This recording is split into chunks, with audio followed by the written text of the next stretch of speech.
뉴스타트 3부 이어갑니다. 우리나라 선수끼리 대결한 배드민턴 혼합복식 준결승에서 김원호, 정나은조가 결승에 진출했습니다. 우리 선수들은 모두 사력을 다하며 결승전을 방불케 하는 명승부를 연출했습니다. 김동민 기자입니다. 혼합복식 준결승전은 끝까지 결과를 알 수 없는 박빙의 승부였습니다.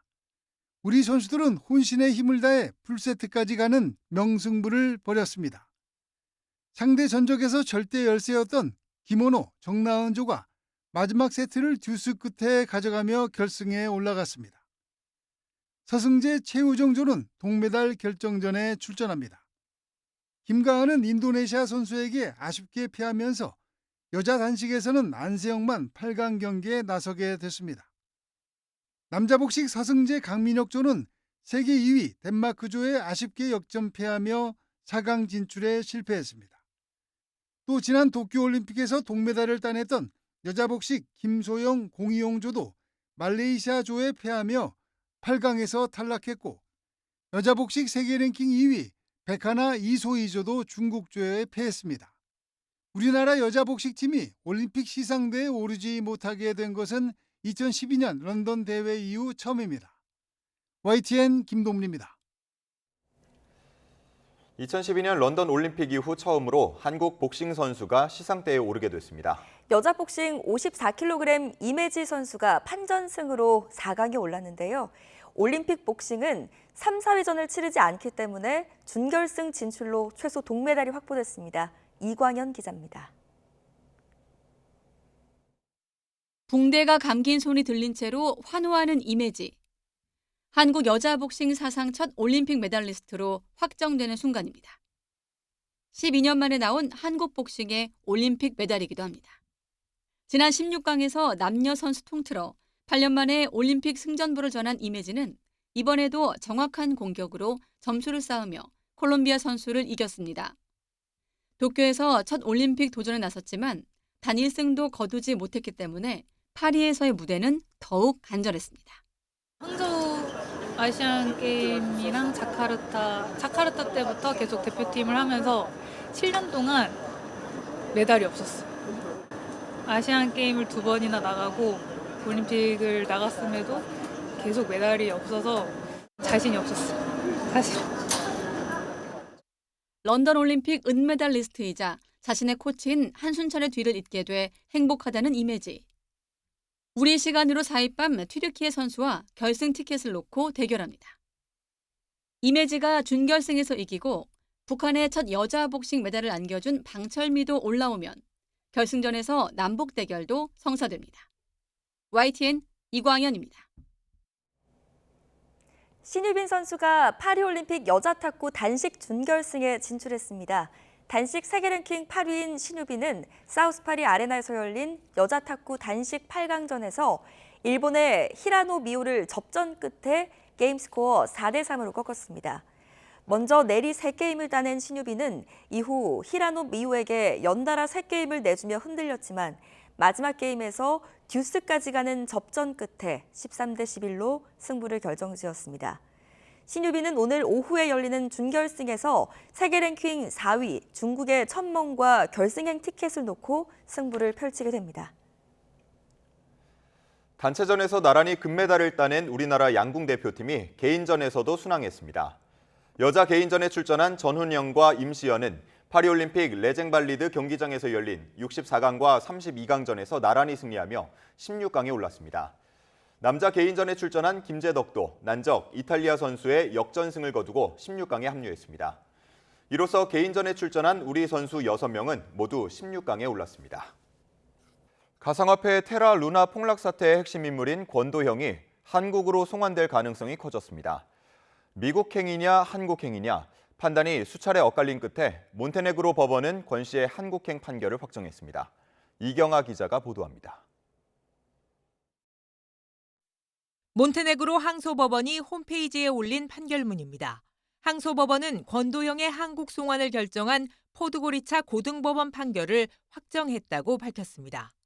권 씨의 한국 인도를 허용하고 미국의 범죄인 인도 요청을 기각한 1심 판결에 검찰과 변호인 모두 항소하지 않았다는 겁니다. 이어 한국이 미국보다 범죄인 인도 요청을 먼저 했다는 것을 1심에 이어 2심 법원도 받아들였다고 밝혔습니다.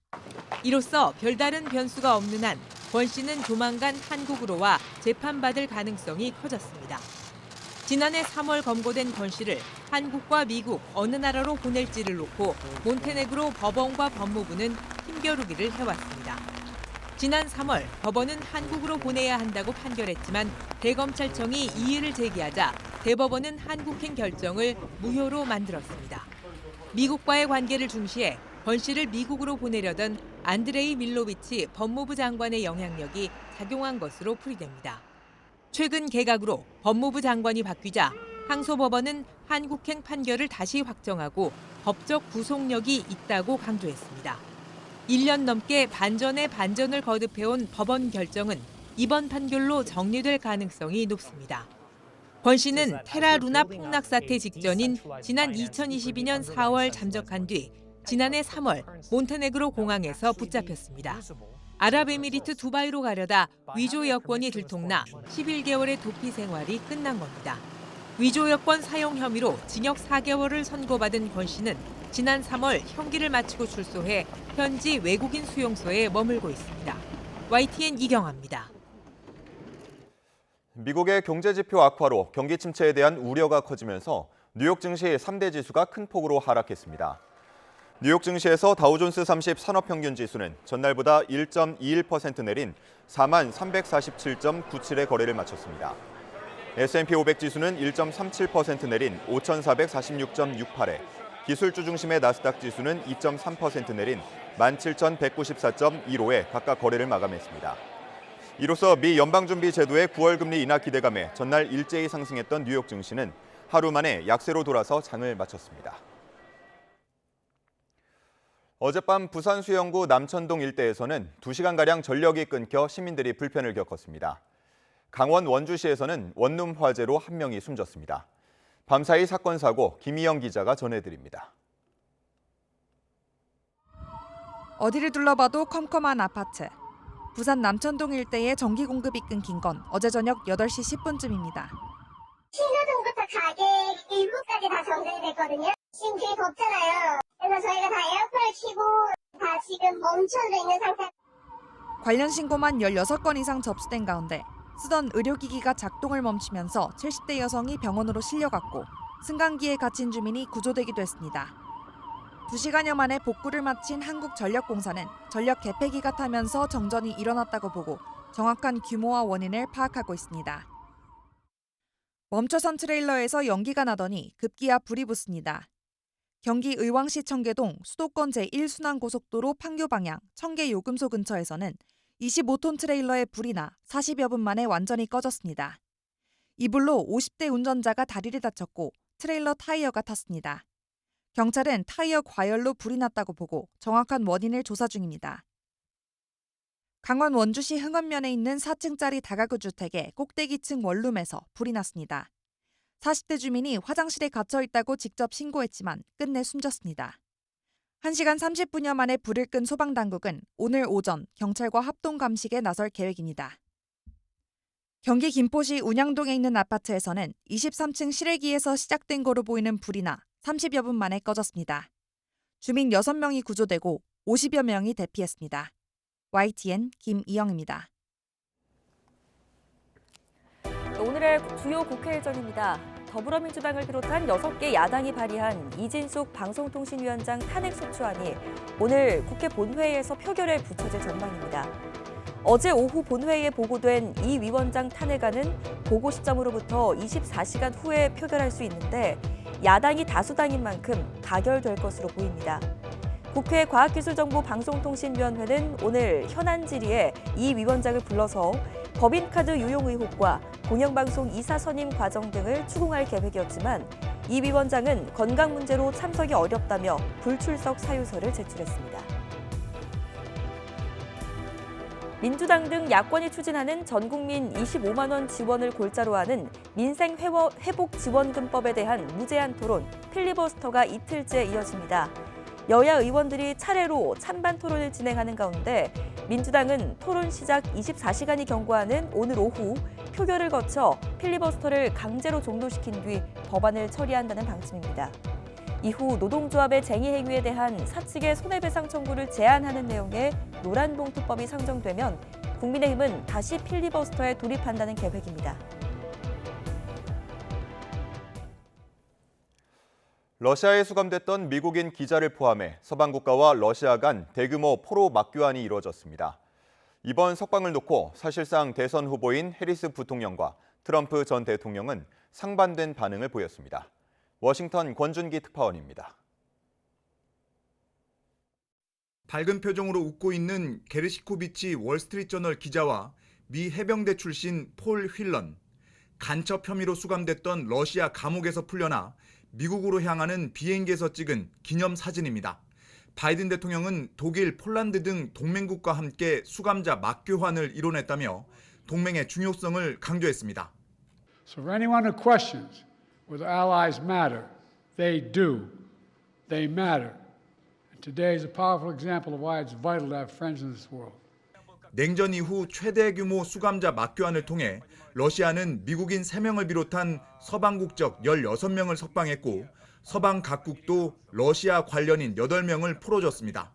바이든 대통령은 트럼프 전 대통령은 이루지 못한 성과를 냈다고 말했습니다. What do you say to that? What do you say to President Trump now, former president? Why didn't he do it when he was president?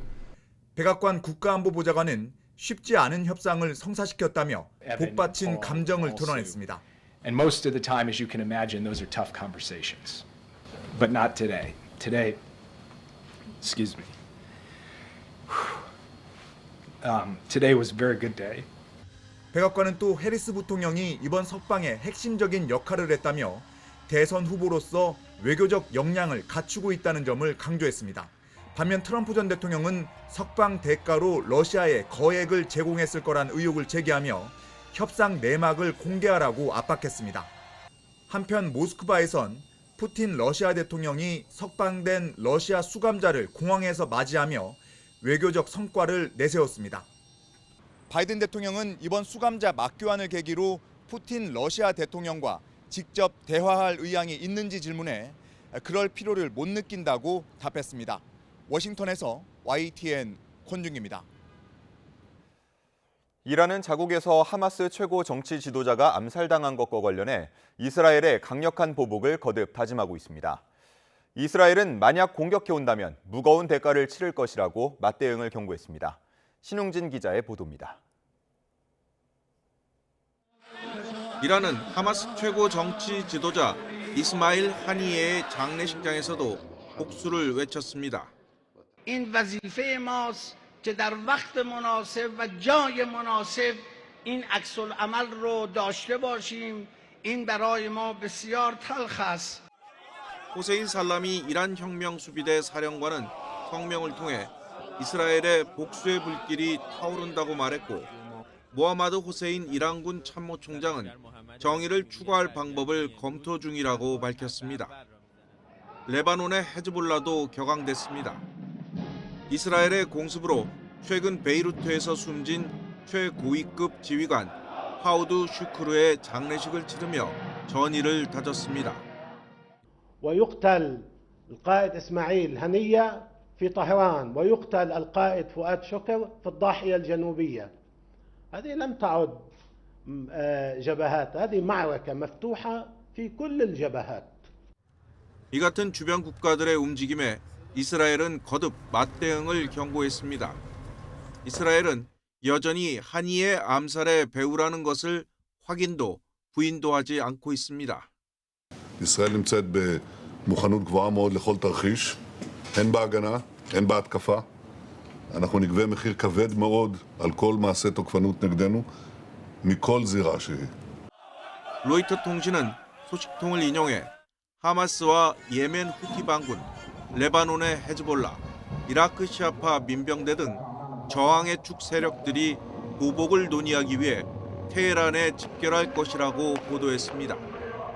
이란은 어떤 식으로든 응징할 것으로 보이는데 확전을 바라는 네타냐후의 의도에 휘말리지 않기 위해 전면전까지는 가지 않을 것이라는 관측도 나오고 있습니다. YTN 신웅진입니다. 네, 8월 2일 금요일 미리 보는 오늘입니다. 대규모 정산 지원 사태를 일으키고 기업 회생을 신청한 티몬과 위메프의 법원 신문이 오늘 진행됩니다. 서울회생법원은 오늘 오후 3시부터는 티몬에 대해서, 30분 후에는 위메프에 대해서 각각 비공개 신문을 진행할 텐데요. 각 사의 대표자는 법원에 출석해서 회생에 이르게 된 경위와 회생 가능성 등에 대해 답변할 예정입니다. 유튜버 찌양에 대한 공갈 방조 등의 혐의를 받는 유튜버 카라큘라와 찌양 전 남자친구의 변호사 최모 씨가 오늘 구속심사를 받게 됩니다. 수원지방법원은 오늘 오후 카라큘라와 변호사 최 씨에 대한 구속 전 피해자 신문을 진행합니다. 카라큘라는 유튜버 구제혁이 찌양을 공갈하는 것을 알고도 방조한 혐의 등을 받고 있는데요. 찌양의 과거 정보를 구제혁에게 넘긴 의혹을 받는 변호사 최 씨는 찌양을 공갈한 혐의 등을 받습니다. 이들의 구속 여부는 이르면 오늘 밤에 결정됩니다. 충북대병원 교수들이 자율휴진 계획을 접고 오늘부터 정상진료에 들어갑니다. 충북대병원 등에 따르면 일주일 동안 계획돼 있던 휴진을 마무리하고 오늘부터 정상진료 체계로 전환하기로 했습니다. 매주 금요일에 하던 일부 진료 휴진도 중단할 예정입니다. 지금까지 미리 보는 오늘이었습니다.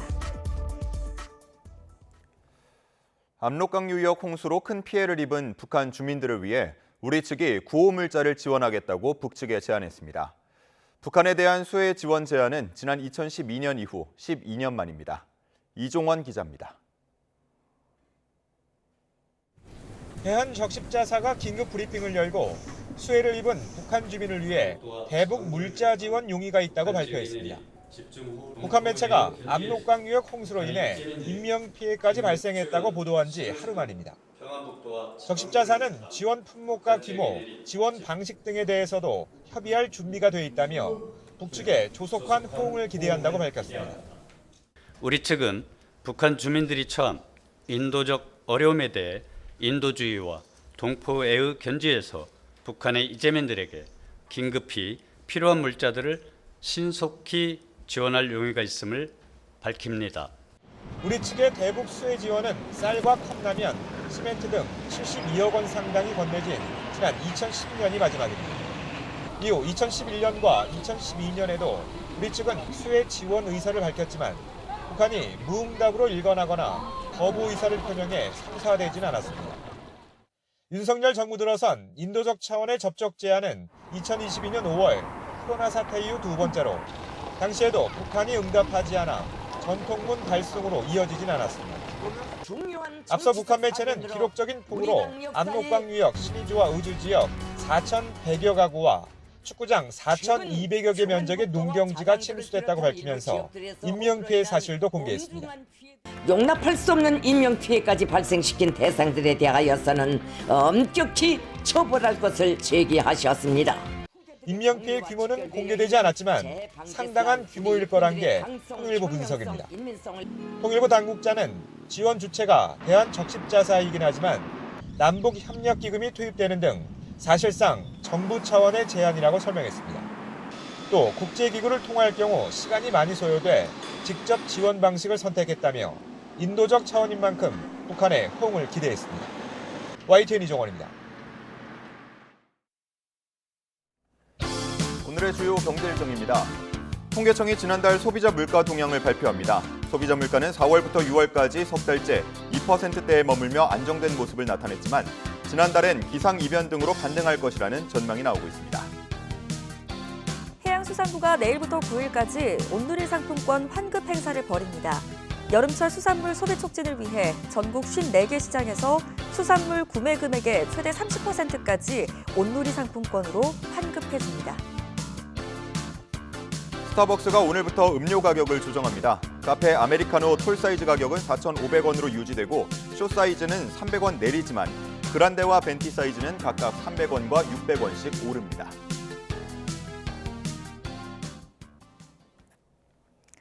네, 많은 피해를 낳고 있는 티몬과 위메프 정산 지원 사태는 다름 아닌 Q10 모기업에서부터 촉발됐던 것으로 확인됐습니다.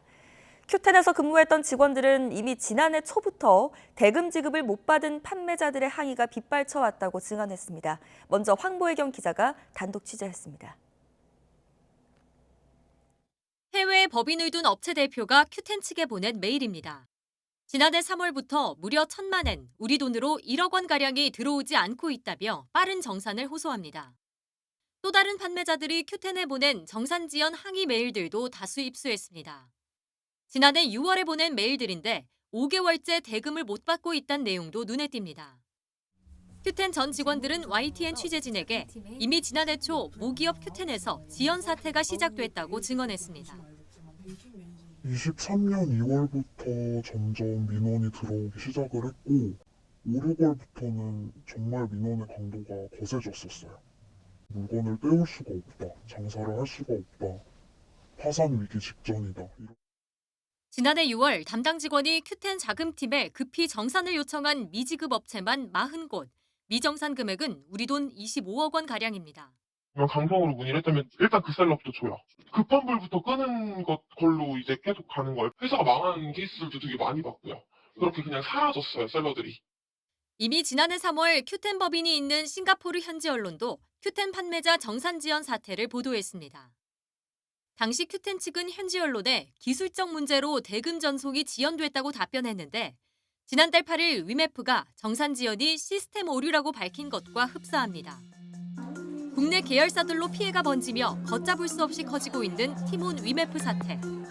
무책임한 모습만 보이는 구영배 회장이 이끄는 큐텐의 현금 흐름은 이미 오래전부터 악화 일로를 걷고 있었습니다. YTN 황보혜경입니다. 네, 상황이 이런데도 구영배 큐텐 대표 지난달에야 사태를 파악했다고 말해서 거짓 해명 논란까지 일고 있습니다. 큐텐 전 직원들은 판매자들의 항의가 빗발치자 회사 측이 답변 매뉴얼까지 만들어서 배포했다며 구 대표가 몰랐을 리가 없다고 주장하고 있습니다. 계속해서 오동곤 기자의 단독 보도입니다. 지난달 30일 국회에 출석해 처음으로 얼굴을 드러낸 구영배 큐텐 대표. 지연 상황을 내부적으로 인지한 건 지난달 중순 무렵이라고 말했습니다. 미정산 문제에 대해서 언제 처음 인지를 하셨습니까? 회사 내부적으로 인지한 거예요. 저는 7월 한 12일 정도에 보고를 받았습니다. 예. 큐텐 전 직원들은 티몬과 위메프 인수 당시 큐텐이 계열사 재무기능까지 흡수했기 때문에 구 대표가 사태를 몰랐을 리 없다고 반박합니다. 팀원 위메프가 정산이 안 되는 건 당연히 우리 쪽에 알려질 수밖에 없었죠. 이 사태가 이렇게 커지고 나서도 저렇게 거짓말을 하는 걸 보니 정말 어이가 없고 황당했어요. 판매자들에게 매일같이 거센 항의를 받던 직원들이 고통을 호소하자 사측이 답변 매뉴얼까지 만들어 그대로 안내했다고 실토했습니다. 확인 후 순차적으로 처리될 예정이니 시간양해 부탁드린다. 복사 붙여넣기로 벌크로 답변을 하고 6시에 딱 문이 막아버리고 퇴근하고 이런 식으로 거의 1년 반 정도? 판매자 대부분 중국이나 일본, 유럽 등 해외에 법인을 두고 있어 고소나 소송도 여의치 않았는데 큐텐이 이를 악용한 정황도 드러났습니다. 큐텐이 계열사인 위시 판매자에게 보낸 메일을 보면 큐텐은 소송을 걸겠다는 판매자 항의에 싱가포르 법인 주소 등을 안내하며 싱가포르에서 소송하라고 무책임하게 답변했습니다. 이런 가운데 구 대표는 일부 언론에 집을 활용해서라도 운영 자금을 마련할 계획이라고 밝힌 것으로 알려졌습니다. 큐텐 관계자는 사실 확인을 요청하는 취재진 연락에 아무런 답변이 없었습니다. YTN 오동건입니다.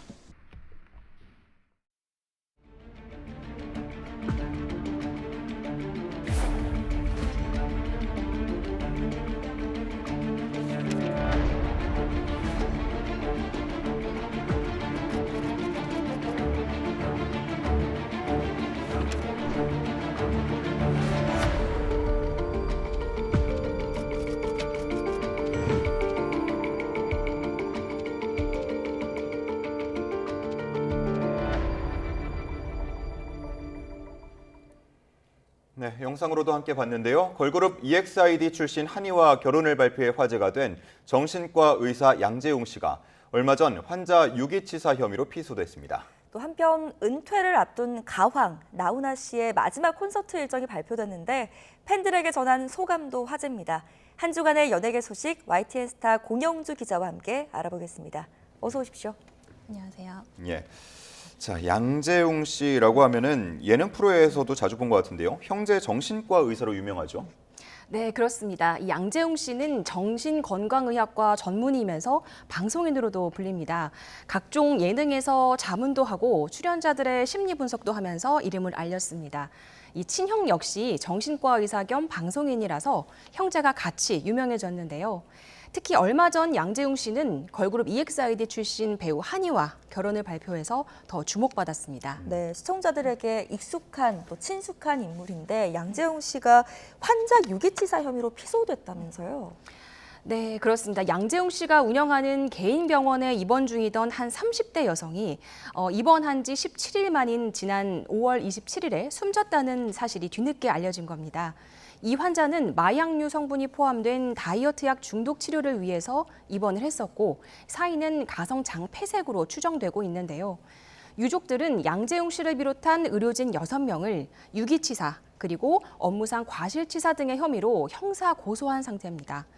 유족들은 고인이 비정상적으로 배가 부어오른 상황에서 도움을 요청했는데도 감금과 강박이라는 이해할 수 없는 조처를 당했다고 주장하고 있습니다. 예, 양재웅 씨 입장 나왔습니까? 네, 나왔습니다. 양재웅 씨는 최근 소속사를 통해서 사과를 전했습니다. 참담한 심정이고 유가족분들께 진심으로 사죄드린다고 했습니다. 또 진료 차트나 CCTV 제공 등 수사에 협조할 것이고 앞으로 의학적, 법적 판단에 따라 책임을 다할 것이라고도 했습니다. 이번 사건 여파로 양재웅 씨는 고정 출연 중이던 한 라디오 프로그램에서 하차하는 등 모든 방송 활동을 지금 중단했습니다. 네. 또 방송인 박슬기 씨가 과거에 함께 영화를 촬영했던 한 배우에게 갑질을 당했다 이런 얘기를 했던데 이건 어떤 내용입니까? 네, 한 유튜브 채널에 출연한 박슬기 씨가 과거를 회상하면서 나온 내용인데요. 촬영장에서 한 남자 배우가 자신에게 잊지 못할 갑질을 했다고 밝혔습니다. 네. 박슬기 씨는 이제 오랜 시간 리포터로 활동을 하고 또 연기 경력도 있는 만큼 많은 스타들을 상대했을 텐데요. 박슬기 씨는 영화에 출연했을 당시 자신이 라디오 생방송 때문에 촬영장에 좀 늦는다고 배우들에게 사전 양해를 구했는데 이때 한 남자 배우가 자신의 매니저 따귀를 때리면서 폭행하고 욕설까지 퍼부어서 큰 상처를 받았다고 했습니다. 이때 박슬기 씨가 그 배우의 실명을 언급했지만 방송이다 보니 당연히 이제 효과음 처리가 됐습니다. 네. 하지만 누리꾼들 사이에서는 이 배우가 누군지에 대한 추측이 난무했습니다. 예, 늦는다고 매니저의 따귀를 때린다. 뭔가 상식적이지 않은 일인데 어쨌든 갑질 배우로 거론된 배우들이 지금 있는 상황이고요. 사실이 아니라면 상당히 난처했을 것 같은데요. 네, 그렇습니다. 지금 가수 겸 배우 이지훈 씨, 또 배우 안재모 씨가 갑질 배우로 지목되면서 후폭풍이 며칠 동안 계속됐습니다.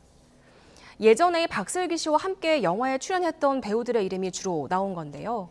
얼마 전 출산 소식을 알리기도 했던 이지훈 씨는 이 같은 루머에 자신은 아니라는 해명글을 바로 올렸습니다.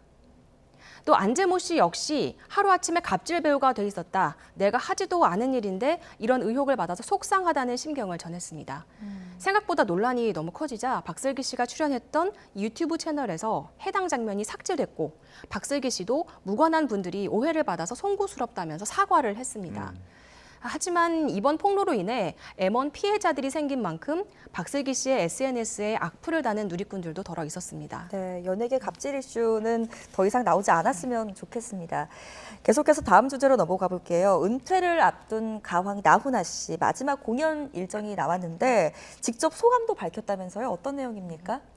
네, 가왕 나훈아 씨가 은퇴를 시사한 후 마지막 콘서트를 앞두고 이 편지로 소감을 전했습니다. 나훈아 씨는 지난달 29일 소속사를 통해 평생 걸어온 길에 끝이 보이는 마지막 공연에 남아있는 혼을 모두 태우려 한다라고 했는데요.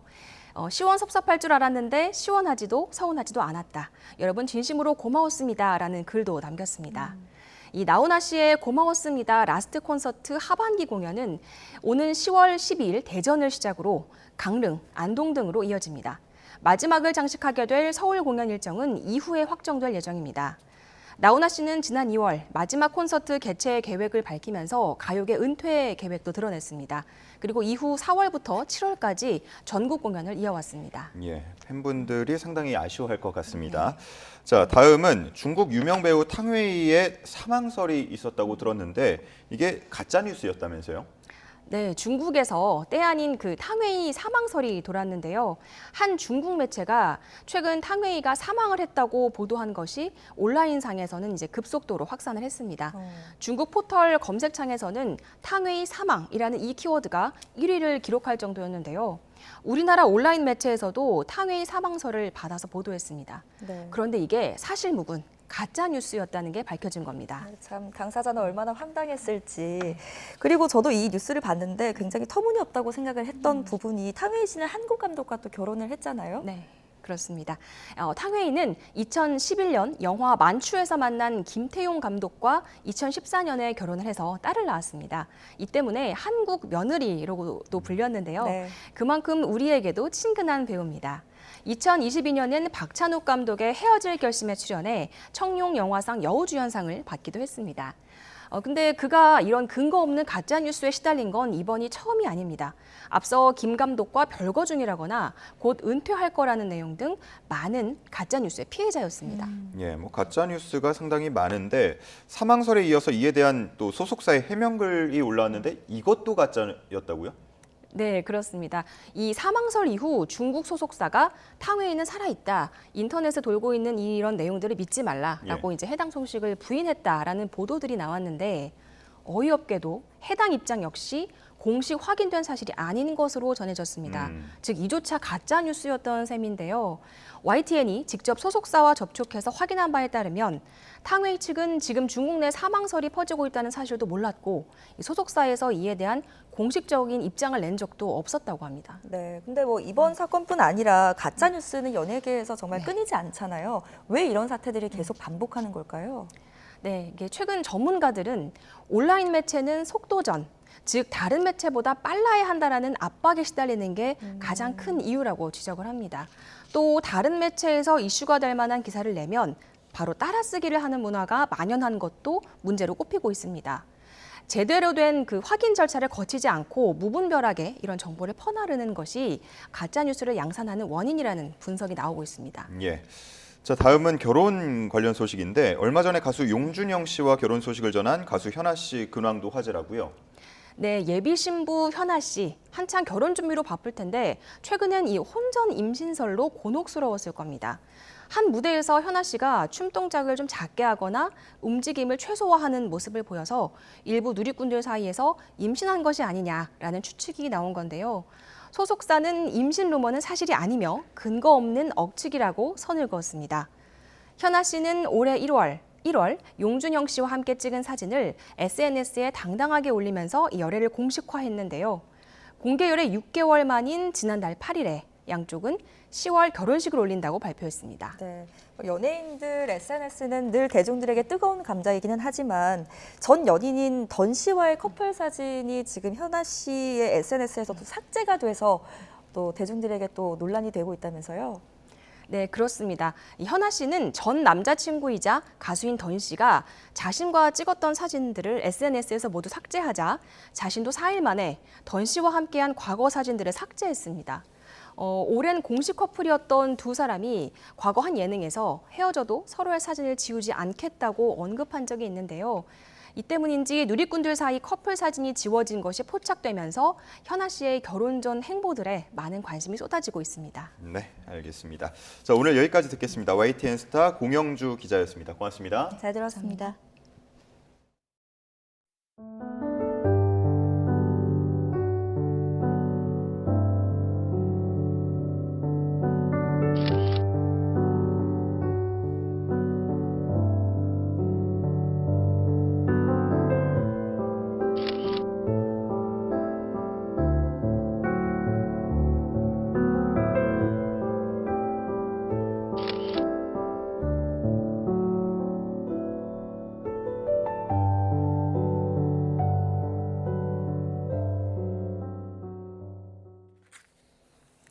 네, 전국의 연일 찜통더위가 이어지면서 축산농가에서는 폐사가 잇따르고 있습니다. 뜨거운 햇볕에 바다도 데워지면서 서남 해안 곳곳에 고수온 주의보도 내려졌습니다. 나현호 기자입니다. 3만 5천 마리도 넘는 닭을 키우는 축사 내부. 커다란 환풍기 여러 대가 쉼없이 돌아가고 출하를 열흘 앞둔 닭들은 자동 급수기를 쪼아대며 목을 축입니다. 아직 오전인데도 이미 축사 바깥은 34도를 넘긴 상황. 첨단 장비를 갖춰가며 찜통 더위를 대비했지만 평소보다 2배나 폐사가 느는 건 어쩔 도리가 없습니다. 체열을 내려줘야 되는데 내려줄 수 없어가지고 굉장히 힘듭니다. 그리고 이 닭들은 개구 호흡으로 체열을 떨어뜨리는데 그 개구 호흡을 오래 하다 보면은 닭들이 탈진으로 이렇게 폐사가 나게 됩니다. 계속되는 가마솥 더위에 소나 돼지도 힘들기는 마찬가지입니다. 현재까지 우리나라 가금류 18만 마리와 돼지 14,000마리가 더위에 폐사한 것으로 집계됐습니다. 물을 안개처럼 뿌려주고 환기도 틈나는 대로 하지만 걱정이 이만저만이 아닙니다. 8월 달에 이제 분만할 소들인데 이렇게 더우면 저 소들이 지금 혹시 유산을 하지는 않을까. 그래서 그냥 수시로 이제 순찰 돌면서. 바다도 펄펄 끓고 있습니다. 이미 제주와 서남해안 곳곳에 고수온 특보가 발효됐고 고수온 위기 경보도 심각 1단계로 상향 조정됐습니다. 고수온 경보가 내려진 전남 한평만입니다. 연일 강렬하게 내리쬐는 햇볕에 수온이 29도를 웃돌고 있습니다. 고수온 상태가 지속하면 양식장 어류 폐사는 물론이고 어획량에도 영향을 줍니다. 그 연성어업은 미끼를 사용해갖고 이제 고기를 잡는데 그 먹이 활동을 안 하면은 안 잡히죠. 영향이 줄죠. 언제 끝날지도 모르는 찌는 듯한 불볕 더위에 농민과 어민들의 마음도 함께 타들어가고 있습니다. YTN 나연호입니다. 세계적인 흥행에 성공한 넷플릭스 오리지널 시리즈 오징어 게임이 올해 말 시즌2로 돌아옵니다. 넷플릭스는 오징어 게임 시즌2를 오는 12월 26일에 공개하고 시즌3를 내년 중에 공개한다고 밝혔습니다. 시즌2는 게임에서 우승을 거뒀지만 결국 미국행을 포기한 주인공 기훈이 자신만의 목적을 품은 채 다시 돌아오면서 벌어지는 일들을 그립니다. 배우 이정재, 이병헌, 위하준, 고유득이 출연하고 임시완, 강하늘, 박성훈, 양동근 등이 새롭게 합류합니다. 찌는 듯한 더위가 밤까지 이어지면서 열대야도 점점 심해지고 있습니다. 낮 동안에는 비와 소나기가 내리면서 습도가 높아져 체감온도가 더 높게 치솟을 전망인데요. 자세한 날씨 알아보겠습니다. 원희다 캐스터. 상암동 야외 스튜디오에 나와 있습니다. 네, 어젯밤부터도 무척 더웠는데 열대야가 점점 심해지고 있다고요? 네, 덥고 습한 공기가 지속적으로 유입되면서 지난 밤 사이에도 열기가 식지 못했습니다. 현재 서울 기온은 28.3도로 어제 같은 시각보다 조금 더 높고요. 특히 체감 온도는 31도 안팎까지 올라 초열대야 수준입니다. 서울은 벌써 12일째 열대야가 나타나고 있는 건데요. 앞으로도 밤낮 없는 더위는 열흘 이상 지속할 것으로 보여 주의가 필요하겠습니다. 오늘도 전국 대부분 지역에 폭염 경보가 발효 중입니다. 현재 전국이 25도를 웃돌며 열대야가 나타나고 있고요. 특히 초열대야가 지속한 강릉은 아침부터 32도를 웃돌고 있습니다. 열기가 계속 쌓여가면서 밤더위는 고스란히 낮더위로 이어지겠습니다. 서울은 비가 내리며 체감온도가 35도 안팎까지 오르겠고요. 그 밖의 지역은 광주 35도, 강릉 36도, 대구는 무려 37도까지 치솟겠습니다. 네, 오늘 더위 속 비와 소나기 소식도 있던데 날이 무척이나 후텁지근하겠네요. 네, 오늘 중부지방에는 가끔 비가 내리겠고 남부지방에는 오후 한때 소나기가 지나겠습니다. 비와 소나기가 더위를 식혀주면 좋겠지만 오히려 습도만 잔뜩 높이겠는데요. 우선 중부지방의 비는 경기 북부와 영서 북부에서 시작돼 오전에는 그 밖에 중서부 지방으로 확대되겠고요. 오후면 대부분 그치겠습니다. 그 사이 예상되는 비의 양은 5에서 40mm, 경기 북부는 60mm 이상이 되겠습니다. 남부와 제주도에는 오후 한때 요란한 소나기가 지나겠습니다. 이번 주말과 휴일에는 구름만 다소 지나겠지만 곳곳에 대기 불안정으로 인한 소나기 소식이 있고요. 열대야와 찜통더위는 다음 주까지도 길게 이어질 전망입니다.